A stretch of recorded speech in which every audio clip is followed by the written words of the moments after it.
নমস্কার বন্ধুরা, সবিতা কিচেনে সবাইকে স্বাগত। আজও আমি আরও একটা রেসিপি নিয়ে হাজির হয়ে গেছি। আজ আমি বানাবো ঝিঙে পোস্ত। এই সময় কিন্তু ঝিঙে খেতে খুবই ভালো লাগে, আর বাজারে কিন্তু প্রচুর পরিমাণে ঝিঙে পাওয়াও যাচ্ছে। এই সময়ে আপনারা ঝিঙে পোস্ত বাড়িতে খান, দেখবেন খেতে ভীষণই ভালো লাগবে। বাচ্চা থেকে বড় সবাই কিন্তু এটা খুবই পছন্দ করে।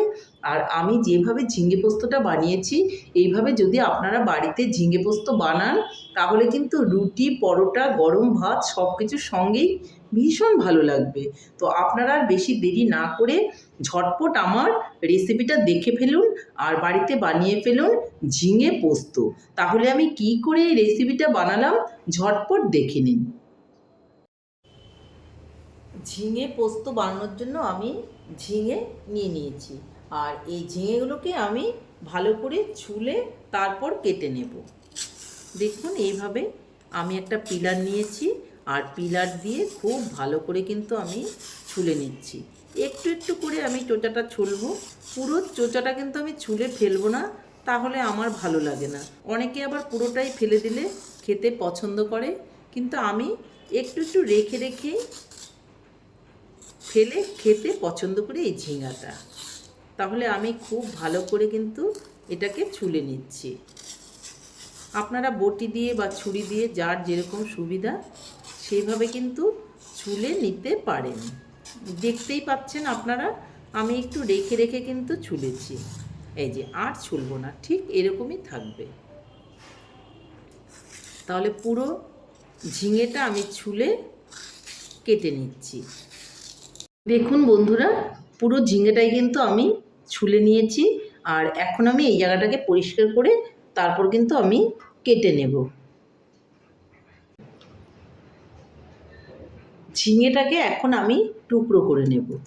আমি আমার পছন্দ মতন করে টুকরো করে নিচ্ছি, আপনারা কিন্তু আপনাদের পছন্দ মতো টুকরো করে নেবেন। আমি এইভাবে প্রথমেই কিন্তু ডুমো ডুমো করে টুকরোগুলো করে নিচ্ছি।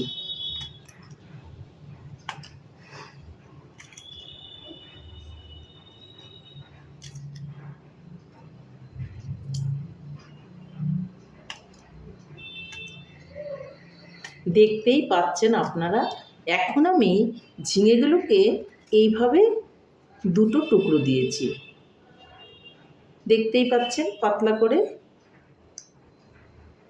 তারপর মাঝখান থেকে এইভাবে একটা টুকরো করে এইভাবে ঝিঙাগুলোকে কেটে নিচ্ছি। তাহলে পুরো ঝিঙেটাই কিন্তু আমি এইভাবে কেটে নেব, তারপর আপনাদের দেখাচ্ছি। আমি ঝিঙেটা কিন্তু ভালো করে কেটে ধুয়ে নিয়েছি। এখন আমি এর মধ্যে দিয়ে দেব একটু লবণ। ঝিঙেটা রান্না করার আগে একটু লবণ মেখে নেব, তাহলে খুবই ভালো হবে। এক্সট্রা জলটা কিন্তু ঝিঙের থেকে বেরিয়ে যাবে। মেখে নিচ্ছি। 5 মিনিট এটা রাখবো, তারপর কিন্তু আমি রান্নায় চলে যাব।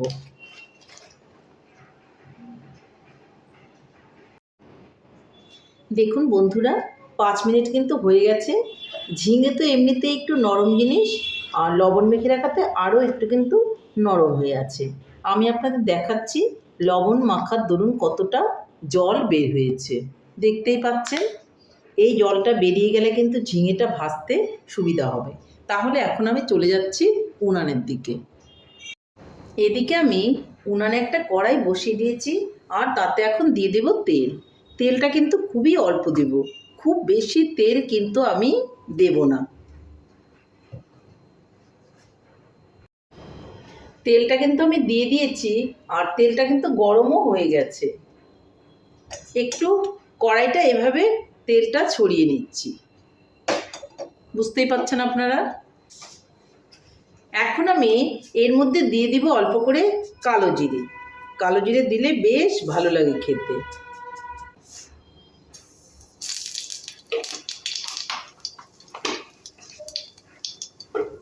এখন আমি ঝিঙেটা দিয়ে দেব।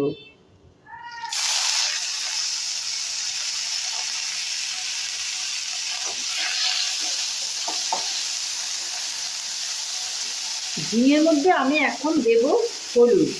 লবণ কিন্তু আমি এখন দেব না। লবণ দিলে ঝিঙে থেকে জল বেরিয়ে যাবে আরও।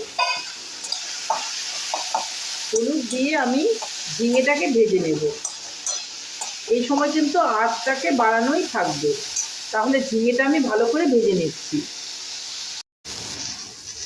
ঝিঙে কিন্তু কখনোই সেরকমভাবে ভাজা হয় না, একটু জাস্ট আমি নেড়ে চেড়ে জলটা শুকিয়ে যাওয়া পর্যন্ত অপেক্ষা করব। আর এইভাবে আমি একটু ভেজে নেব।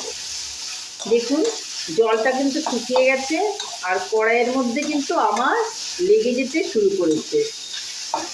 এই সময় আমি এর মধ্যে দিয়ে দেব একটু লবণ।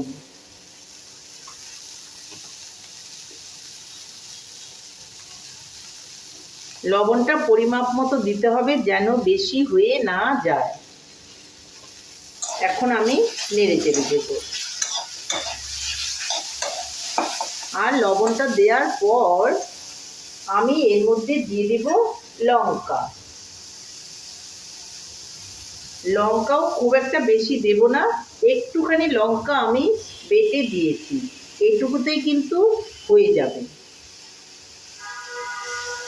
খুব ঝাল হলে কিন্তু ভালো লাগবে না। আবার আপনাদের যদি ঝাল পছন্দ হয় তাহলে আপনারা একটু দিতে পারেন, তাতে কোনো অসুবিধে নেই, কিন্তু আমি একটু কম করেই ঝালটা দেব।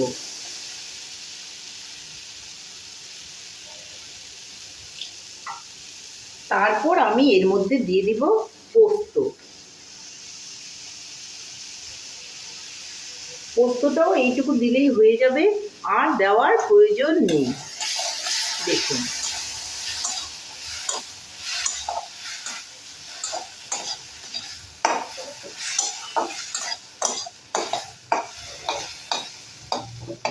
এখন ভালো করে একটু ভেজে নেব। দেখুন পোস্তর সঙ্গে কিন্তু ঝিঙেটা একটু ভাজা ভাজা হয়ে গেছে। এই সময়ে আমি একটুখানি তেল দিয়ে দিব, কারণ তেলটা আমি খুবই কম দিয়েছিলাম, আর একটু তেল দিলে খেতে ভালো লাগবে। সাইড থেকে আমি একটু তেল দিয়ে দিলাম। আর এখন আমি দিয়ে দিব অল্প করে চিনি। চিনিটাও একদমই অল্প দেব, খুব বেশি দেওয়ার কোনোই দরকার নেই। ঝালটাও আমি পরিমাপ মতো দিয়েছি, আপনারা ইচ্ছে করলে বাড়িয়ে বা কমিয়ে দিতে পারেন। দেখুন কত সুন্দর হয়েছে। এখন আমি একটু লবণ দেখে নেব, লবণ না হলে আরও একটু লবণ দিয়ে দিতে হবে।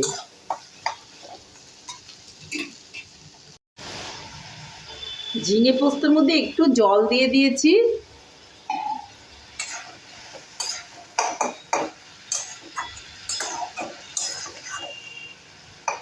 একটু গা মাখা মাখা থাকলে খেতে ভীষণই ভালো লাগবে।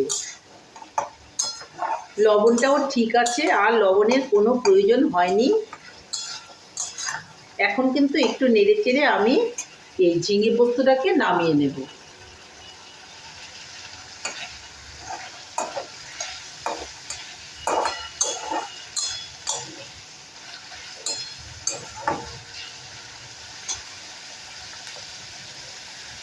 ঝিঙে পোস্ত কিন্তু হয়ে গেছে। এখন আমি ঝিঙে পোস্তটাকে নামিয়ে দিব, উনানটা অফ করে দিচ্ছি। নামিয়ে নিয়ে আপনাদেরকে আমি দেখাচ্ছি।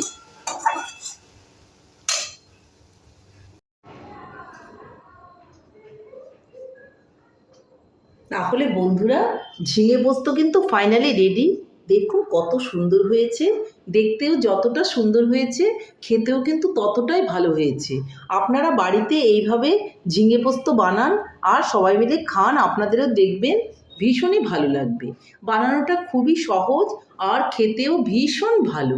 তাহলে আর দেরি না করে ঝটপট বাড়িতে বানিয়ে ফেলুন আর গরম ভাতের সঙ্গে খান, খেয়ে বলুন কেমন হয়েছে। নমস্কার, ভালো থাকবেন, সুস্থ থাকবেন। আবার দেখা হবে আরও একটি রেসিপির সঙ্গে।